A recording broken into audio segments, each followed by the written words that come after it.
Hello guys, good day. Today I will show you how to solve the problem about non-internet connection. Kung makikita nyo guys, walang internet connection na. Ngayon, punta tayo sa control panel. Pindutin ang network and internet. And then network and sharing center.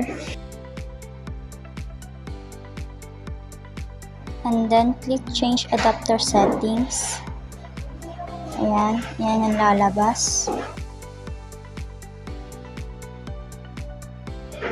At pindutin naman natin ito. At ito, lalabas naman ang ganito. Ayan. Ngayon, check naman natin ang wifi kung meron na ba.